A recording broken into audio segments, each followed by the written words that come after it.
Okay, shall we take a breath? And then shall we get going? Okay, so feet nice and flat on the ground. Let's put back up nice and straight. Let's roll some shoulders back. Let's create some space to just breathe, to just land, to just settle. I'm going to make sure again that my do not disturb is on. So again, just if you've got any notifications or anything that might just steal your attention for the next kind of hour or so. Hi, Alison. If there's anything that might steal your attention, maybe give it a mute or put it to one side. Let it go just for the next hour. And then let's just arrive in your seats. Again, feet nice and flat on the ground, back up nice and straight, shoulders back, maybe roll them up and down.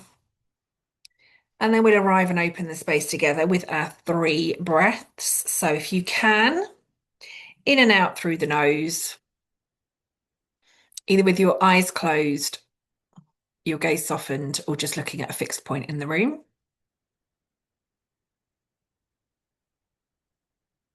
And then in your own time, your own pace, let's take our 3 breaths in and out through the nose.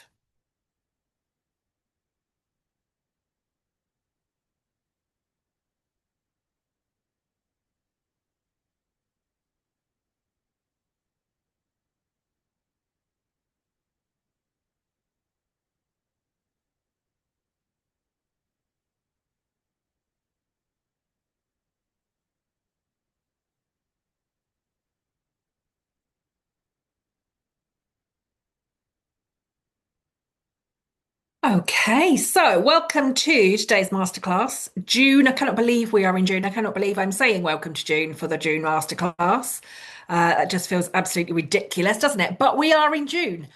And today we are talking about burnout and then recovery timelines and also why patience is essential. Some of you may or may not have seen, I think David will probably have seen me talk about this. I don't know if some of you might be on email list. But as a complete aside to this masterclass had obviously already been put in, date was already in there. But I have been speaking to a different research supervisor about some additional research, which is about the recovery times for individuals with undiagnosed ADHD, autism, or DHD. So I'm speaking to a supervisor about that. We're going to see if we can get that research paper submitted. So as a complete aside to that one, that might be something that you see me talking about and maybe asking for some help with some research on over the next kind of few months or so. But we're not talking about that today. Today we are just talking about, I suppose, generic recovery timelines, right? But we're talking more about why patience is essential. So again, if you've got anything that you need to silence, let's get that silenced. We've done our breathing. We'll go through today's masterclass, and then if I'll make sure we've got plenty of time for questions. We'll definitely be finished by 3, and I'll make sure that we've got plenty of time for questions, or just shut me up because again, all of you know that I can talk about all of this stuff, and just keep going on and on and on and on and on about it. And then I'm like, oh, it's 3 o'clock, and I haven't given any of you any time to ask or say anything. So I will make sure that we have got that time. So I'll go through kind of what it is that we're going to talk about today. I've got some reflective questions for you to then kind of think about and answer. Don't have to be answered in this space, but just for you and your own clients. And then I will ensure that we have got some time for Q&A and discussion and whatever it is that you want to share, ask, reflect, or just talk about at the end. Okay, so let's get into it. So let's start, I suppose, firstly by why we expect quick recovery. And of course, some of this is because of what we already see about burnout anyway, right? Because there's lots of myths out there that will tell us that 2 weeks off will fix it, that a holiday will sort it out. I don't know if any of you have seen it. I have now come off Instagram and TikTok. Although my Instagram is still on there because I can't delete it. I still can't get into the email address to delete it, but I've deleted all of my TikTok, anything that is kind of stealing my time. But one thing that I was continually seeing on my Instagram feed, and again, every third post on Instagram is an advert. Don't you, if any of you have spotted that, but every bloody third post is an advert. But I was starting to see many more adverts for apps that promise us that they can fix burnout in just 15 minutes a day in 15 days and everything will be fine again. I have had, I don't know how many requests I have had for collaborations over the last couple of months from people that have told me that they've got magic journaling apps, and the magic journaling apps are going to fix burnout. I've had one for 5 questions that some guy's going to ask you, 5 questions that are going to fix your burnout in as little as 7 days. I'm getting them all, and all these people are like, "Do you want to collaborate?" I'm like, I'm not quite sure what we're collaborating on because I don't believe anything that you're trying to sell me, Hayley. But again, like a lot of this is the stuff that's out there, right? So we've got all of these kind of myths. We've got this magical marketing stuff, and I am going to say magical marketing stuff because I do think with a lot of these companies and apps and all of the stuff that we're seeing out there, we want to believe, don't we, that we can fix all of this stuff in 7 days or 10 days or 15 minutes a day because we want the ease, we want the speed. So we've got the cultural myths that are really where we kind of build our expectations, I suppose, for a bit of a quick recovery. We then might also have some of the kind of medical language around it, right? So again, if you're working with clients internally, if some of you are still working internally, if you're, working with anybody, sick notes are not given in like months or years, are they? Right? Sick notes are given in days or weeks. So again, I think a lot of the expectation around, again, some of the kind of medical language, I'll sign you off for 2 weeks, I'll sign you off for 3 weeks, I'll sign you off for a week. And so again, maybe the expectation is that we as individuals should be better within the time frame of our sick note. We've then obviously got some of the workplace pressure. Now, some of that, again, as we know, I think I've shared this with some of you before. I had a client that was actually like literally strapped up, and I've spoken to some people about this on the podcast. And when I was doing the Burnout Ends Here campaign weeks, and I can't believe the amount of people that I've actually spoken to this about. But I had one client who was actually strapped up to an ECG machine, having a heart attack in the hospital. And her boss was asking her if she would be back for the board meeting. She's like strapped up to a heart monitor, like in A&E. Are you having a heart attack? And her boss wanted to know if she'd be making it back for the board meeting. I get that that's an extreme, but we have workplace pressure that's also adding to some of these expectations for quick recovery. But again, we also know that it's not just that, is it? Sometimes people have got limited sick pay, if any sick pay at all. Again, different countries around the world, there is no such thing as sick pay. Some people might be kind of going into their own savings. Some people might feel there is a pressure to return. We spoke about this, didn't we, last week in the round table around kind of sunken investment, right? If you're not there, if you're not visible, you could be at risk of losing your job. You could be at risk of being kicked out. There could be all that performance stuff. There might also be the individual pressure, right? I need to return to work because I need to finish the project. I need to be there for my team. I need to get this done. I need to get that done. So again, some of that individual pressure. And then fourthly, again, we have some of these kind of coaching blind spots. So again, right, coaches will very often, if they're not burnout informed, I know all of you do it very, very differently, but some of the coaching blind spots are when coaches often want clients to move forward as well. Right, some clients don't want clients to stay in the messy middle. They can assume that some of that should belong in therapy. That's not where coaching is. Coaching is about momentum and moving people forward and getting people to achieve all of their goals. Okay, so we've got kind of, I suppose, why we expect some of this quick recovery. We've got these kind of 4 areas. So cultural myths, the medical language, the workplace pressure, and then some of these coaching blind spots. And I suppose part of why these timelines create so much frustration, certainly for those of us that are working with it, is because everything around us, quite literally, tells us that the recovery should be quick, right? It should be short, it should be sharp, it should be simple. And again, as we just kind of mentioned, right, that we've got coaches out there, we've got apps out there, we've got lots of stuff that's out there at the moment. As I say, kind of magic journaling tools that are promising almost kind of transformation in 6 weeks. But we know, as burnout informed coaches, we know that burnout rewires the brain and the body. We know it impacts the nervous system. We know that it can chip away and sometimes completely remove that kind of sense of self, that feeling of identity. We know that it can leave scars, right? Mental, emotional, physical. We know that burnout can impact the brain and the body in the same way as trauma.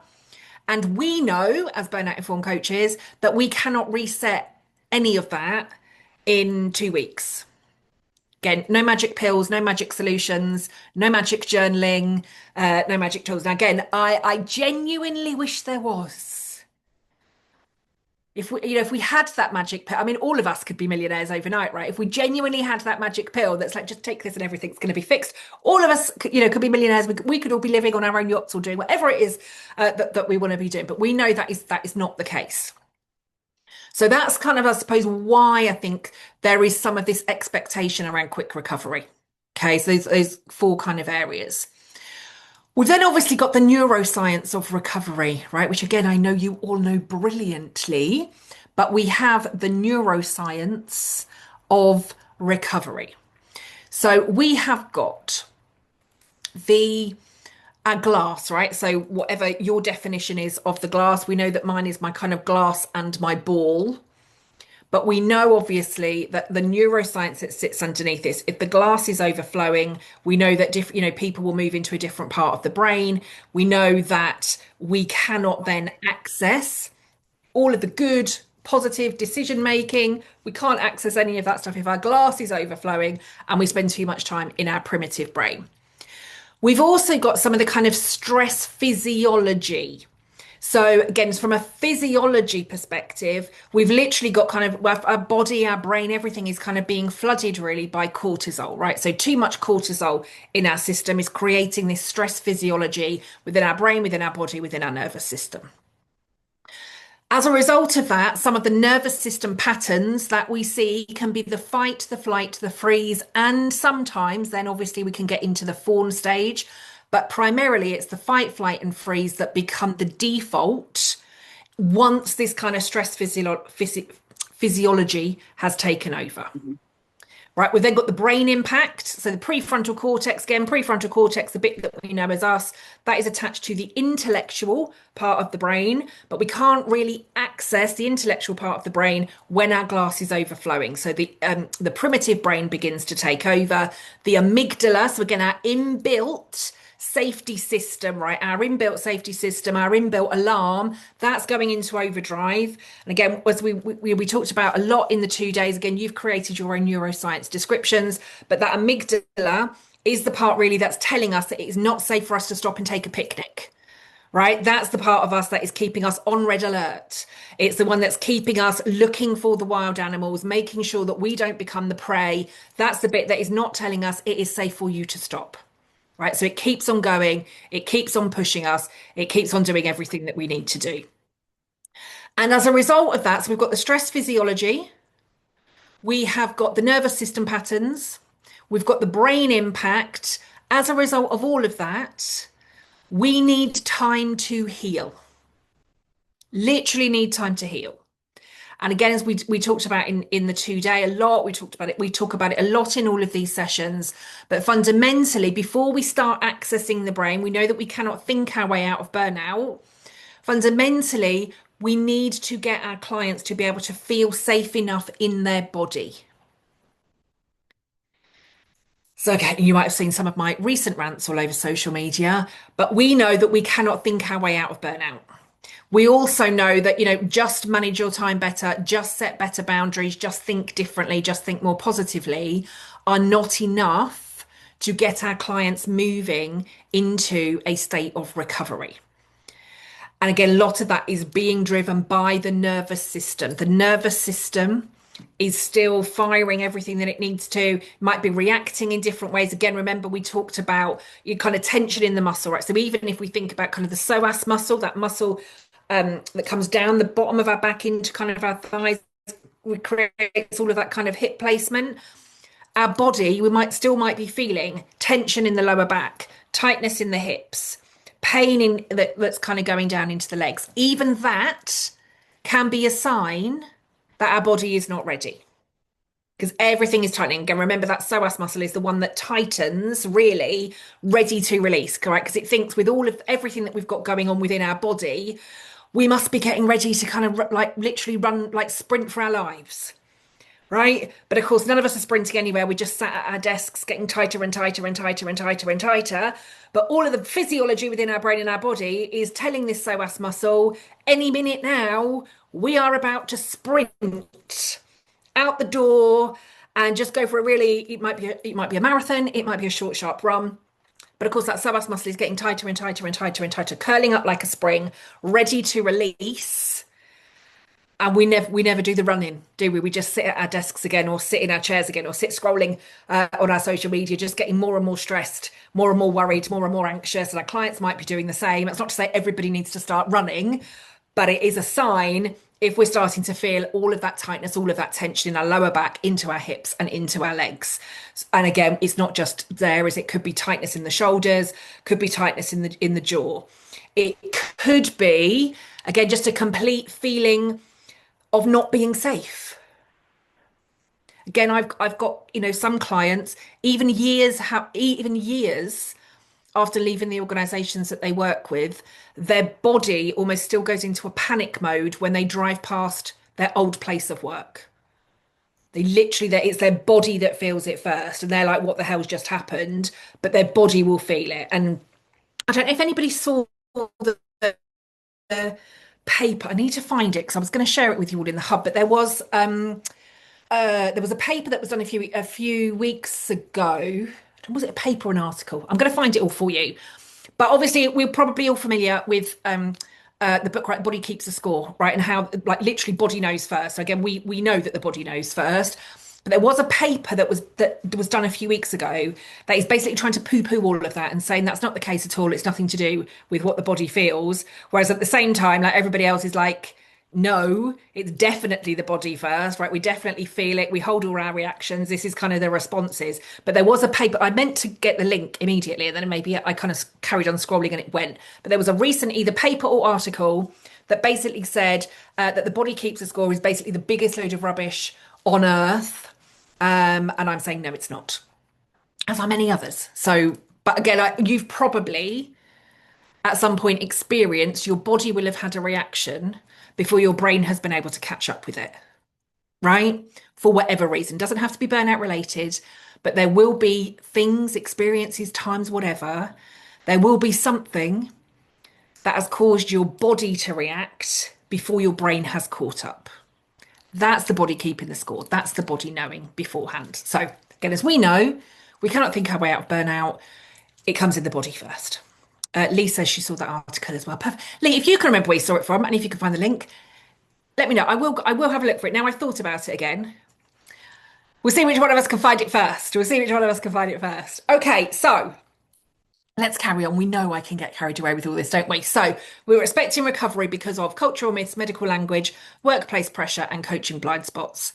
The neuroscience is telling us that we have the stress physiology that is then impacting, creating nervous system patterns. We've then obviously got the impact on the brain, and the healing requires time. Fundamentally, we need our nervous system to be able to be regulated, not necessarily calm, but we need to be able to kind of be in a state of safety.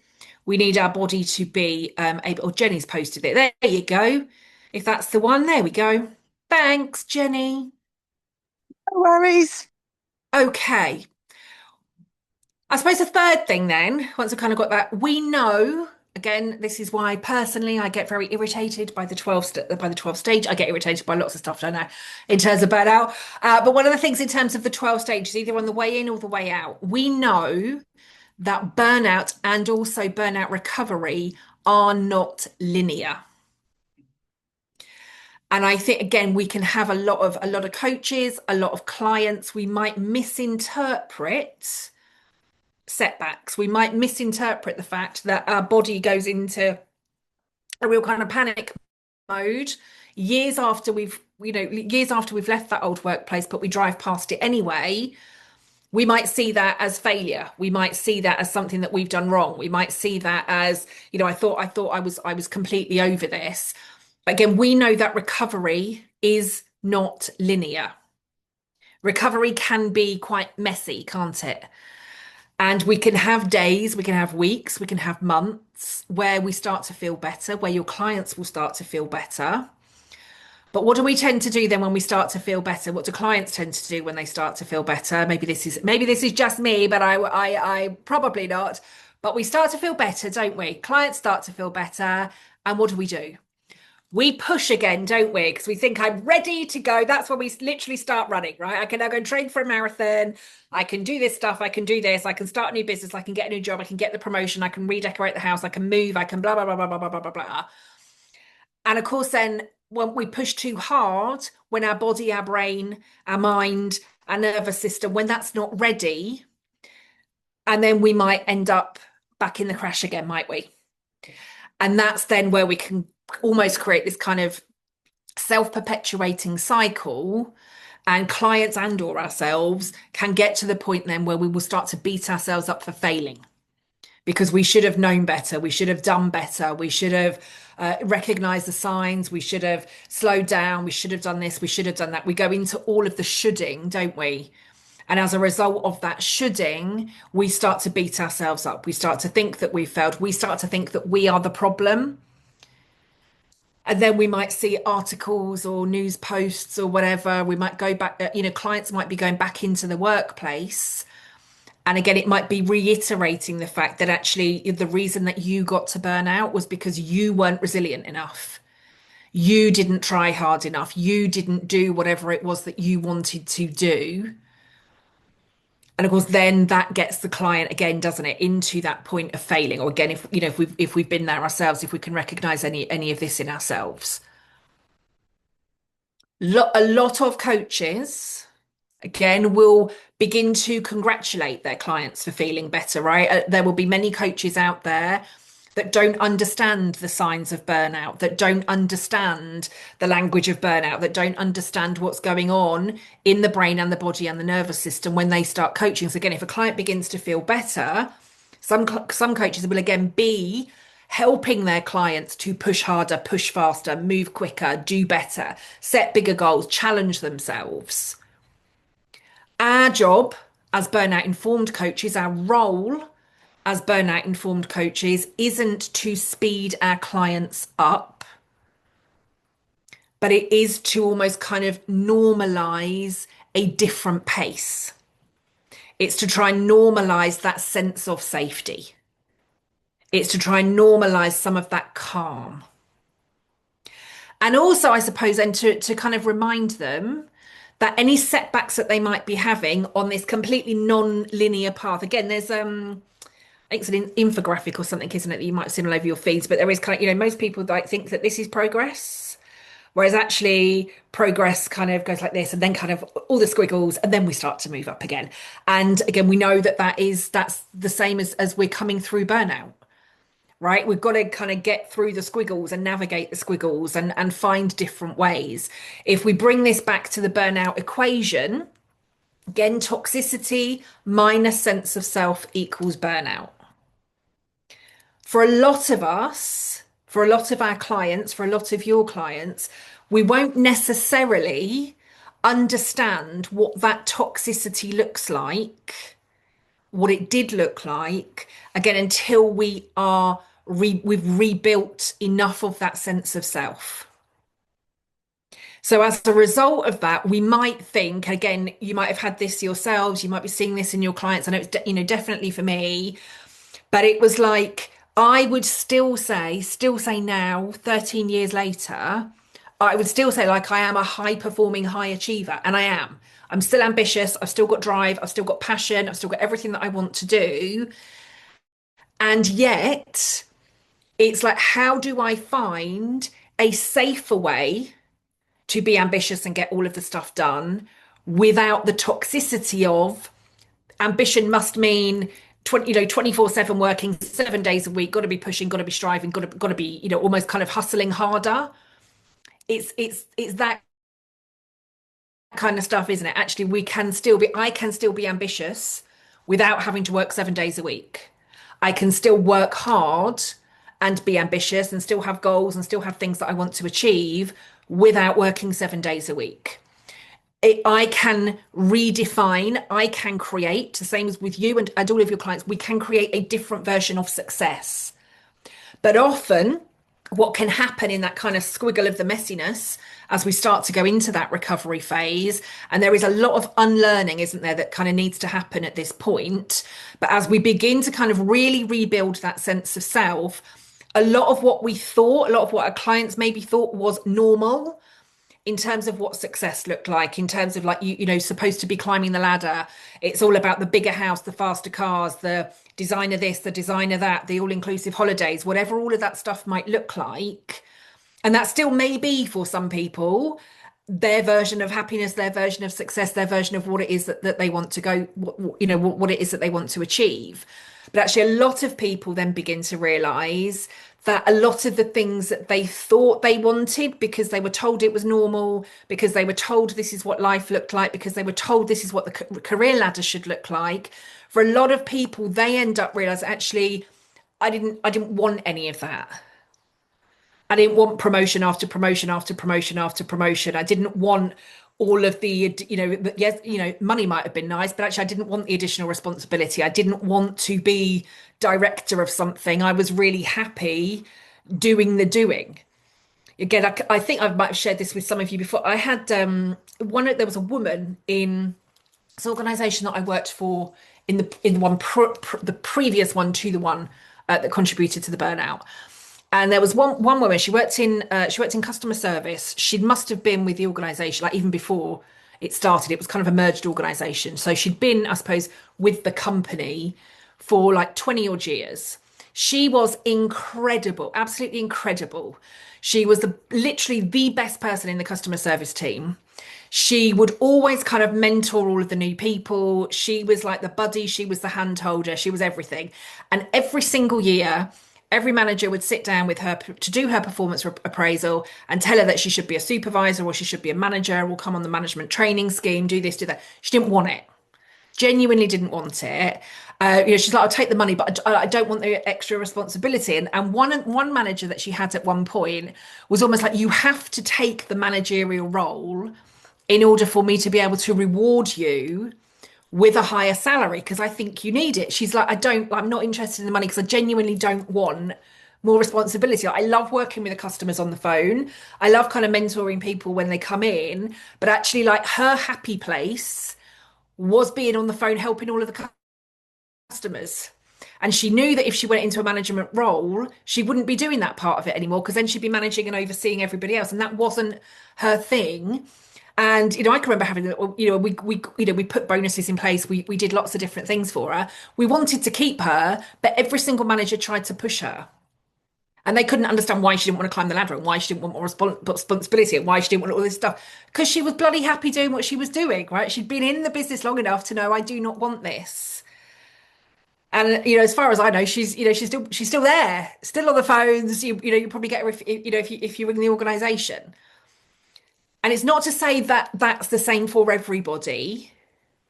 But again, for a lot of us, how many of us, particularly maybe for those of us that have been at burnout, right, where we have been the people-pleasing perfectionists, and if somebody says, Kelly, here's your next promotion, you go, oh, yes, please, because we want the validation, we want the promotion, we want to be told that we're good enough, we want to be told that we are enough, we want to be rewarded for all of our hard work, we want the extra pay, we want the extra responsibility, we want to keep on climbing. How many of us would actually have the confidence, particularly if we are that kind of people-pleasing perfectionist that may have contributed to burnout in the first place? How many of us would actually have felt confident enough to say, no, thank you, I'm quite happy staying on the phone for the rest of my life? Because again, for some of us, maybe again, we think burnout equation, toxicity and sense of self. This lady that was happy on the phone, she knew who she was, she knew what she wanted, she knew what she wanted her life to look like after work, she knew all of that. For some of us, again, how many of our clients have tied our worth to the next promotion, to the next salary increase, to, if we're coaching people that have got their own businesses, right? How many coaches, business owners, whatever they're at the moment, right? Your business isn't good enough if you're not earning 5K a month or 10K a month, or if you're not earning 6 figures a year, then seemingly you must be failing as a business owner. If you're not on your way to seven figures, you must be failing as a business owner, right? There's a lot of that narrative out there at the minute, isn't there? What if actually your clients have left corporate because of burnout? They're quite happy working 2 days a week in whatever that looks like, coaching, making cakes, whatever it is. They just want to be really, really good at doing the thing that they can do 2 or 3 days a week to fund their life, to fund their hobbies, to give them that real sense of purpose. But again, that whole social media world out there is like, well, that's, you're not good enough, you're not successful enough, you're not ambitious enough, you don't want this, you don't want that, you don't want the other. There's still a lot of that narrative out there, isn't there? And so again, for us as coaches, if we have got clients that have, and again, I kind of use myself for this example as well, right? After my first burnout, didn't I? Started my own business, started working with a coach, was doing everything that I needed to do. Now, my business pretty much exploded in the first year, had tons of clients, making good money, winning awards all over the place, started to grow the team. Had not recovered from burnout one. But the goals that my coaches were setting, I was achieving. I'll hit the next milestone, I'll hit the next milestone, I'll get the next reward, I'll do this, I'll do that, I'll do the other.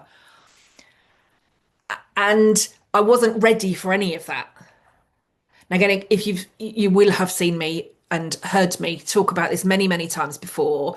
But again, lots of coaches that are not burnout informed will see, well, actually, Kelly left corporate. And actually, because Kelly has now left corporate and started her own business, she must be okay. But even if I've not necessarily started my own business, I might have got into a new job, or I might have gone back to the organization that got me to burnout in the first place. So again, the assumption is Kelly's okay now because she's moved on. But of course, I'm maybe not even on my way to that kind of messy middle and all of that kind of confusion and stuff in the mid, right? I still might be just I haven't reached that point yet because I'm still kind of just coming up. And then somebody like, but okay, but you're brilliant, you've done this, you've done that. The assumption then that I have recovered, we want to set goals. And again, this comes into the myths, doesn't it? If you almost like, if we remove the stressor, like I've said this to you many, many times before, the assumption very often is for individuals at burnout, for managers that are seeing it, for coaches that are seeing it, the assumption is what if we've removed the stressor, Kelly must be okay again. What's ignored a lot is everything that that we've kind of talked about for the first half of this session, right? We ignore the myths, we ignore the medical language, we ignore the workplace pressure, we ignore the coaching blind spots, we ignore the stress physiology, we ignore the nervous system patterns, we ignore what's happened in the brain, we ignore the fact that, burnout can impact the body and the brain in the same way as trauma. We ignore all of that. Lots of people ignore that. And again, not because they are bad coaches, not because they don't care, not because they're bad managers, not because they're bad leaders, but because they do not understand the long-term impact of burnout. So if you as an individual, if you are working with a coach that has assumed you're out there now, so you must now be okay, be it you've started your own business, you've got a new job, you've gone back, whatever. If the assumption from everybody around you is you must now be okay, and even as a coach, we're going, Kelly must be absolutely fine now because she started a business, she's winning awards, she's doing all this. Let's now push her. Let's get her back to where she was. And again, how often do we hear that? Let's get you back to the old you, right? Let's get you back to where you were. Let's get you back to all of that. And again, we will all know, more so for those of us that has been there, there is no going back. That version, even if it did still exist, is like completely out of reach. There's absolutely no way that we can get back to that person. So that linear recovery timeline, the impatience of lots of other people around us and or around our clients, a lot of that is, I suppose, pretty much kind of adding more fuel to the kind of burnout bonfire, isn't it? It's like, and then people are like, oh, I hit burnout again really quickly, second time round or third time round or fourth time round. It's like, yeah, this is why. Because we assume just because I'm feeling okay again, I must be okay again. And there is no linear recovery. Doesn't exist. Think perhaps we need to, I don't know.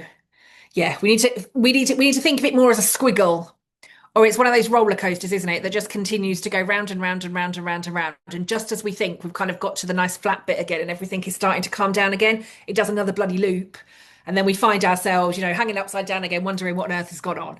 That's really kind of how we need to think about some of this recovery. So, some practical strategies.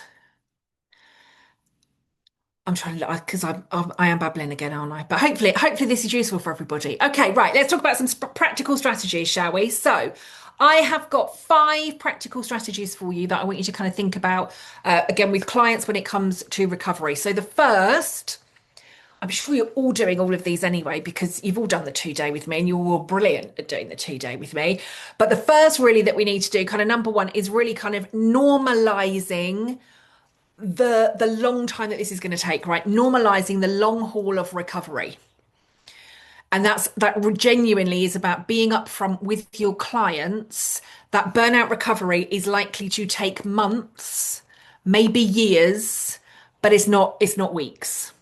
And if we can normalize that conversation, if we can normalize for our clients that they're not going to feel okay after a 2 week holiday, and it's okay that they don't feel okay after a 2 week holiday because of everything that we've talked about, the brain, the body, the nervous system, everything that's going on within the brain, all of the narratives and everything around them, the fact that burnout lives in the body in the same way as trauma, all of that stuff. We need to normalize that for clients because, again, I think if somebody had said to me, I've definitely seen it in my clients, I'm sure you have as well, but sometimes I've got that client that's come to me kind of first session or discovery call, and I'm literally like, this could take months. There is almost like, isn't it, like the shoulders just drop. So it's like, oh, thank God, right? I thought I should be feeling normal again already. I thought I should be doing this again already. And you're like, no, like it's normal that you're not feeling okay after a 2 week holiday. We do see, I've definitely seen the visible shift in clients. Again, like I navigated all of this myself, still didn't even know after first burnout that what I'd been through was burnout, didn't know what I should be changing, didn't know anything. What's Jenny saying? A lot of organizations miss that too, and potentially GP. Absolutely, right? Again, which is why I think day 2 on the 2 day, I talked a bit, didn't I, about like the return to work for people. Again, and just as we've said, I think lots of managers, lots of HR teams, lots of leaders assume that if Kelly has gone back to work, Kelly must be okay again. But actually, I might have only gone back to work because I have run out of sick pay, or I'm worried about the project, or I'm worried about something. I'm not necessarily going back to work because I am recovered. And the more HR team, the more managers, the more leaders, the more occupational health professionals, the more doctors, the more GPs, the more even therapists, right? The more that everybody understands that, I genuinely think almost the easier recovery would be. Because I do think, again, for lots of us, isn't there? How often do we hold on to that shame and that guilt and that stigma? Because I must be the problem if I'm not better after 2 weeks, 3 weeks, 4 weeks, 5 weeks. And everybody's like, well, you should be okay by now because you've taken some time off, or you've left the job, or you've done this, or you've done that. And then, but I know I'm not feeling okay again. So what's wrong with me? Why am I not feeling better? Because the assumption is that I'm the bit that's broken. What's Lee saying? GP in London said I was, what's that, Lee? It's just vanished. GP in London said I was just, oh yeah. Lee's just put in the chat, my GP in London said I was just depressed and would be fine with SSRIs and a holiday. That worked, did it, Lee? Was that the magic fix that you were hoping for? No. We know this is where I got so wound up with all of this stuff, but again, like it's true. But again, and we've spoken about this before, haven't we? When we did the what was the doctor session that we did? It was around like why doctors are like how are doctors diagnosing? It was one of the masterclasses, wasn't it? How are doctors diagnosing burnout if it's not a medical condition? And we spoke about how some doctors are classifying burnout in terms of what they do, because some of them are using the DSM-5 for mental health, which is around depression and stress. So some of them are not even recognizing burnout as burnout. They're looking at it as workplace stress. Some of them are not assuming that it's anything to do with the workplace whatsoever. They just are just assuming that it's depression or anxiety. So yes, take a holiday, here's some pills and you'll be absolutely fine. Some, it's not, it's being classified and kind of looked at in lots and lots of different ways. That is, again, is not helping people. What Jenny said here, so scary that response from a GP played a massive role in my psychosis and then being section. Like Jenny, I'm very sorry. Like this, It's all, isn't it, though? say again. Just so scary for people.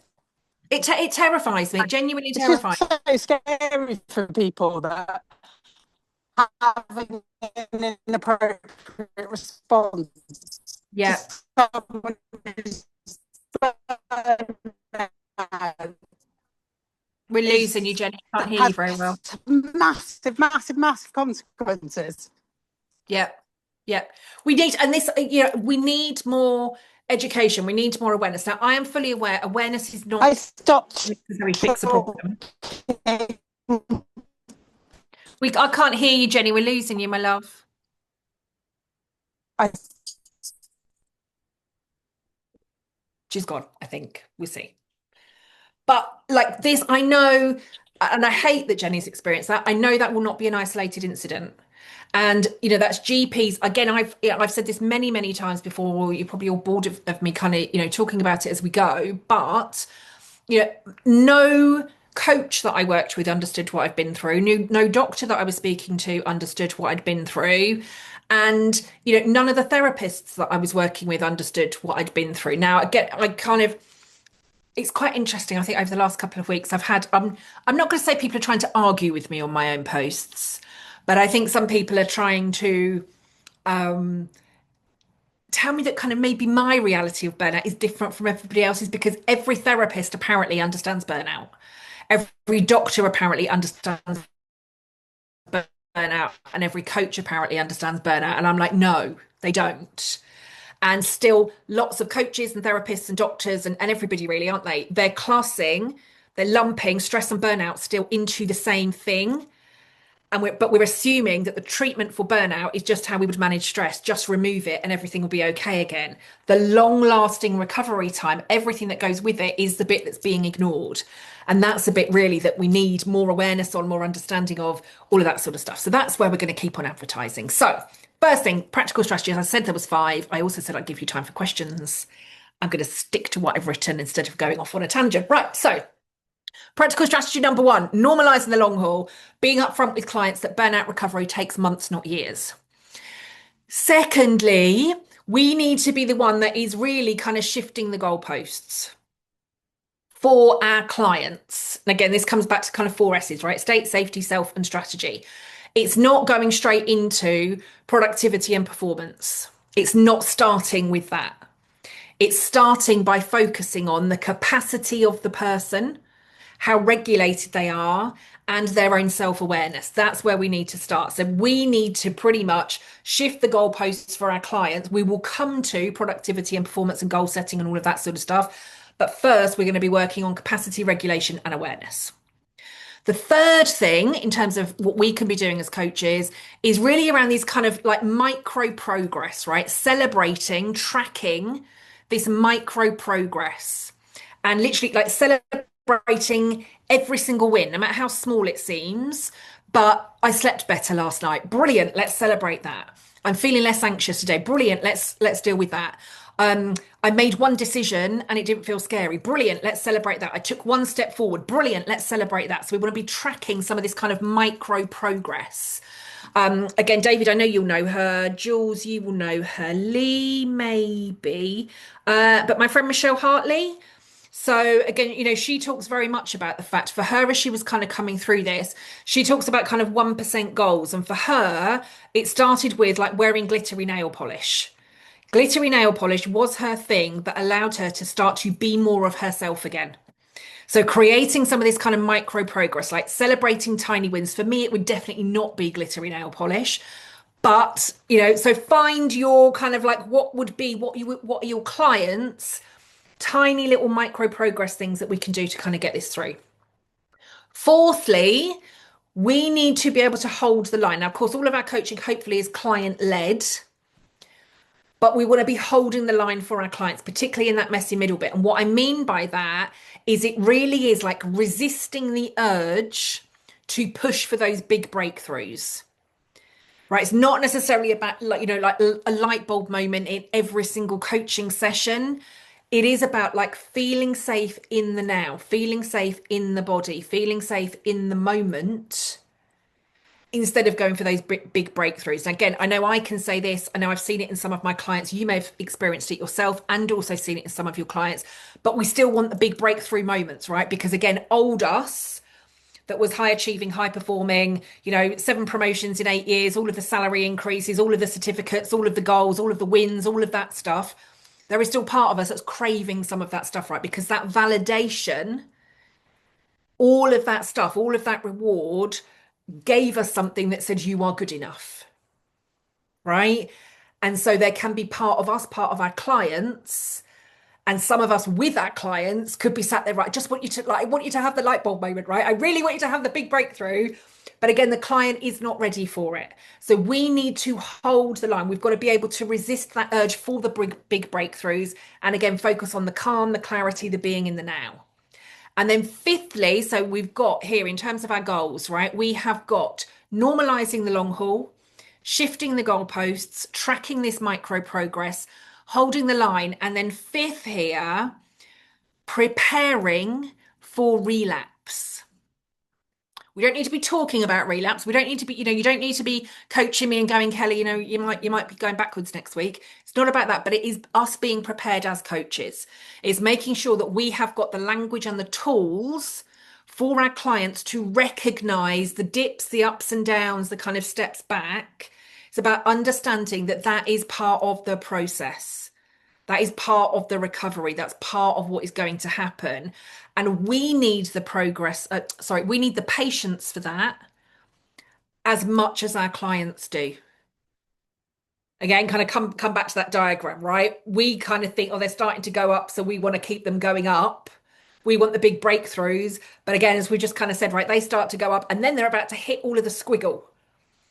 And we as coaches need to keep our patience with that, right? Because again, how many of us want to be brilliant coaches by ensuring that our clients smash their goals and get everything that they wanted so they can give us an amazing testimonial and move forward and everything is going to be brilliant again?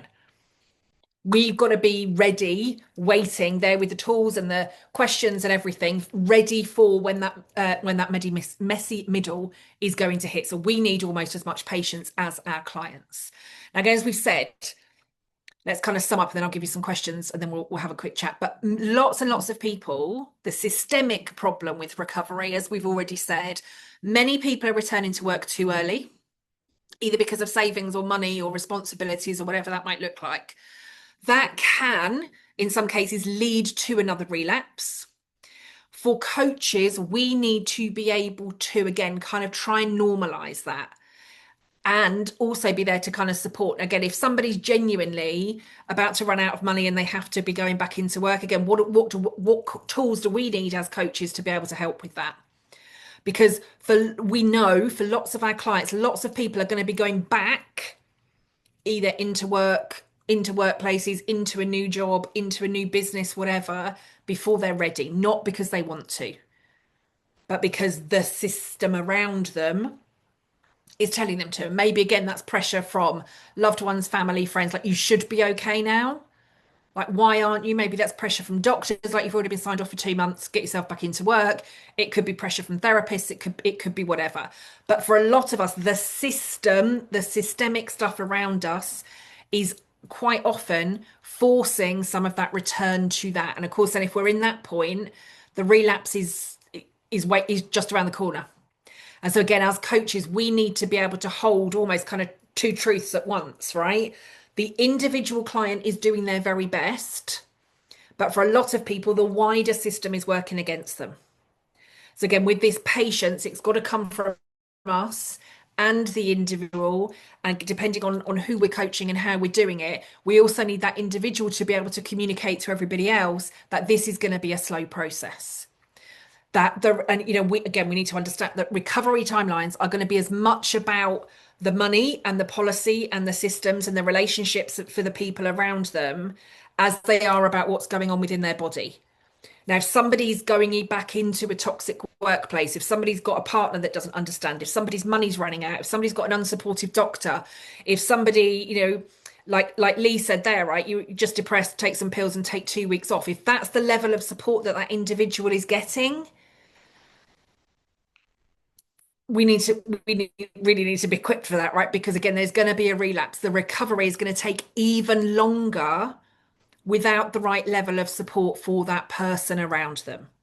So understanding that level of support for that individual is going to be absolutely key. Okay. Right. Three reflective questions for you. For you. You don't have to answer them now. You can get these written down. I will also. Oh, I wonder what the hell that was then. I forgot that the dog is in here with me. She's usually in the house. I just sorry everybody. I was just like, what the hell is that? There was a noise, and I was like, what the hell? It's my dog. I'm gonna put these I've lost my track. I'm going to pop these in the comments for you. You've got three questions. Now I've just literally had a heart attack in the room. Okay. Three questions for you. And then if you've got questions or anything that you want to share. So your three reflective questions from today's session. What timeline myths do your clients most often believe? How do you manage your own frustration with their slow progress? Because again, as brilliant coaches, right, our clients should be making brilliant progress. And why aren't they moving quickly enough? And what are we doing wrong? And what questions should we be asking? And then thirdly, what language could you use to help a client see progress in the messy middle? So they are your three reflective questions. What timeline myths do your clients most often believe? How do you manage your own frustration with their slow progress? And what language could you use to help a client see progress in the messy middle? They are your questions. Does anybody have anything they would like to ask or share or reflect or talk about or comment or an example that they want to share? Anything. Floor is yours for the next 6 minutes. Alison. Something that I'm noticing quite a lot of is when people then set up their own businesses and then things start going really well. And then they're like panic and think, oh God, and then start to sabotage because they're like, Yep. well, I can't hold this. Yep. Yep. It's very common. Again, I have been there, and maybe some of you, some of others of you have as well. I think it's very common. And again, that's nervous system safety. Because basically what's happening in the body, and it will be in the subconscious mind, whether they're realizing it's in the subconscious mind or not. But fundamentally what they're seeing is, again, this is part of, I want to go back to who I was, but I also don't want to go back to who I was because that person led me to burnout in the first place. But what's going on is the body is not ready for that level of success. The brain is translating that into, if you do this again, so remember, if we're in primitive brain, we go into previous patterns and behaviors. So there is something that if I am successful, if I do well again, I will end up at burnout again. So the sabotage almost comes from, if I continue to do well, I'll end up at burnout again. So actually what I want to do is avoid the burnout. So if I'm not successful, I can't reach burnout again.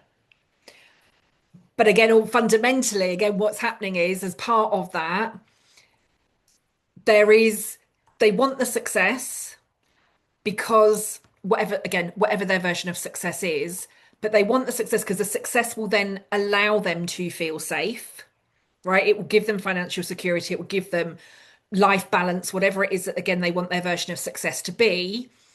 But the body, there is something in the body that is saying it is not safe for you to be doing this. So again, the body's reacting, the brain is reading the signals, the brain reads the signals as you'll end up at burnout again. So of course, then it's easier to self-sabotage than it is to continue to go with the thing. So fundamentally, again, it's all comes back to the same thing. It is nervous system regulation, it's nervous system calming, it's allowing that individual to feel safe enough in their body to, and actually I've just been doing some of this morning. There is I do this repeatedly. Yesterday I had like a what the fuck am I doing moment, because again, but I knew that was because there's some stuff that's kind of going on. There's some stuff behind the scenes going on for me that is almost like, again, taking me and my business to another level. And that still is just like, it's not safe for me to do. Because again, the pattern is if I do that, it's not going to feel safe. So literally what I have been doing today in my other room is literally putting I am safe statements all over my wall. Right? It's safe for me to earn money. It's safe for me to level up. It's safe for me to be seen. It's safe for me to earn my work. It's safe for all of that so that I can feel it and then be able to see it. Now, it might not necessarily be affirmations. It could be breathing techniques. It could be somatics. It could be yoga. It could be something, but something fundamentally needs to happen for the clients to feel safe within their body. And then they should hopefully stop self-sabotaging. Oh, Brit's got her dog there as well. Hey. Does that help, Alison? It does. It's so And thank you for helpful. that reflection as well. Yeah, I think that's kind of what we need to do. It is a I do not feel safe. And if we don't feel safe, we go into self-sabotage mode. Yeah, perfect. And just one more thing, something I'm noticing in myself at the moment is just how because I am in this calm place, I have got capacity, I have got energy, and the default is to like go, go, go, and I'm not Yeah, doing that. yeah, Just how uncomfortable that is. yeah, And it's yeah, like, well, what do I do then? What do I yeah, do if I'm not doing all the things? So yeah, that's something I'm really sitting with myself. So you saying that earlier was actually really helpful. yeah. And again, it is the same thing. It is safe for me to do this, right? It is safe for me to slow down. It is safe for me to feel safe. It is safe for me to feel content. It is safe for me to not be doing all the things. It is safe for me to be switching off because, again, our default is success, happiness, success, life, business, work, whatever. We have to be on go all the time. I don't know if I've ever shared this with any of you. 2019, or it was the back end of 2018. Again, business had been growing, consultancy had been growing, team had been growing, and I wanted to be able to reward my team with something long lasting.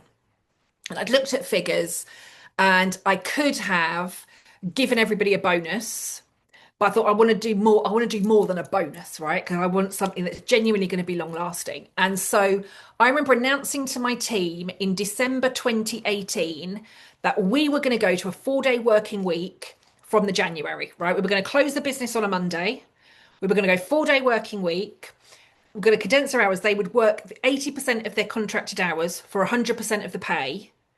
Didn't have to do it. I wasn't talking like condensed hours. I wasn't doing any of that. I was really, really excited. And honestly, their faces were just like, what the heck? Because they genuinely, because then it was like, you're going to want us to do 5 days worth of work in 4. It was like, no, what we need to do is strip out anything that's not adding value, right? If it's not adding value to our clients, it's not adding value to us, let it go.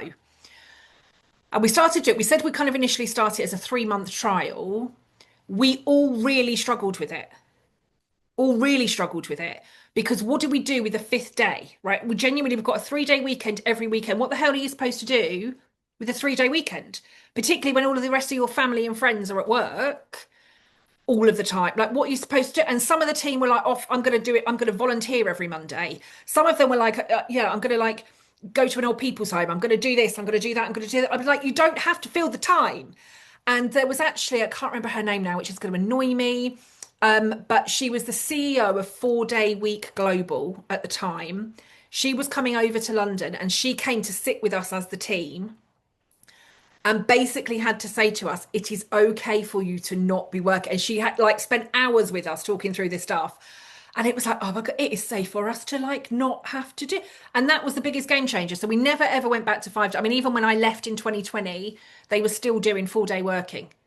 But again, because, and that's what we were just talking about, right? Systemically, you should be working 5 days a week. You should be working hard. You should be hustling harder. If you want success, Alison, you should be working, 7 days a week. It's your business. Business is going to fail if you're not killing yourself in the process. That's what we get told, right? And it's not what most of us want anymore. So that's the change. So yeah, even for you, how do I feel? How do I tell myself I'm safe? Right? If this is genuinely what I want, and I'm feeling safe, and I'm feeling happy, and I'm doing everything that I want to do, how do you create that feeling of safety within you as well? That's the key. Good luck. I think that's Brilliant. amazing. Thank you. Anything from anybody else? I had an interesting conversation with somebody that I've just signed as a client on Monday around safety. She's in a really, really bad place. but the organisation that she works within uses AI for everything. So she's been signed off work, she's out of work. So now there are the transcripts that are making her feel even more unsafe.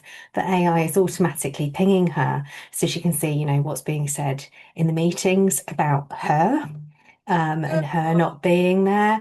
So can you imagine that there was she wasn't in a safe environment to begin with, and she recognizes that she doesn't feel safe. And then on top of that, there are these layers of other things going on, so complex. And it just made me, I've just been reflecting a lot on that whilst we've been talking about recovery, what that means, safety, when you've got all of these other dynamics coming in and up. And that's the first time I've had a conversation about AI in that respect and the impact on the person. Yeah. Which was and is huge, and it's going to require quite some unpacking, I think. So, Yeah, I do yeah. too. And thank you. Yeah, because I suppose, yeah, I haven't got an answer to that one, No, Jules. no. Again, I think definitely, obviously something to be mindful of. I think from an Mm, organization perspective, like if you are not in the room, you shouldn't be, as far as I'm concerned, there shouldn't be any bloody notifications anyway. We quite. need to definitely need to be looking at settings. I think there is a safety stuff. There's a Mm, psychological safety mm, stuff. There's got to be something around kind of confidentiality. There's got to be stuff around workplace well-being. There's got to be stuff around, I mean, there's got to be something under the, I would mm, hope, something under the kind of Health and Safety Act, right? mm, In terms of that kind of feeling of physical, like 'cause that's again, mm, mm. it's physical and mental, right? You Yeah. don't feel physically safe, you can't feel mentally safe, you don't feel psychologically safe. I would want to see, and maybe with your coach and your mediation hat on, I would think there should be something here in Health and Safety Act, Mm, definitely something around kind of psychological safety. mm, And I'd want to see some kind of bloody grievance or something going mm, on. That's mm, just awful. mm. Yeah, it Oh, was quite the conversation. yeah, So, yeah, when you think about safety with all of its different aspects, and that brought in this whole new yeah, curveball, I'm like, okay. So, yeah. yeah. I don't have the answer to that one, No, but me either right now, but it's going to be an keep interesting one to keep holding work the with. space for her. Keep holding the space, Yeah, trying to make yeah, her feel as safe as you can in the sessions, and hopefully she can start to take some of yeah, that. But yeah, horrible. yeah. But thank you for sharing. Thank you. Thank you. Anything from anybody else? I'm conscious we are over time, obviously, because I just talk all the time. But if anybody's got anything else now, is that all right for everybody? Yes. Okay. Thank you very much then for joining. Go and enjoy the rest of your day. You're very welcome, Britt. It was lovely to see you again. You should come back on Sorry, I've tab. got a very thing not seeing this dog for 3 weeks. She is a bit like Velcro today. I want my mummy. Oh my God. Go and Intense. enjoy your day. Enjoy the rest of your week. I will see you again soon. But thank you all for joining. I'll see you soon. Thanks. Thank Bye, Bye. you. bye, Bye bye, bye. bye.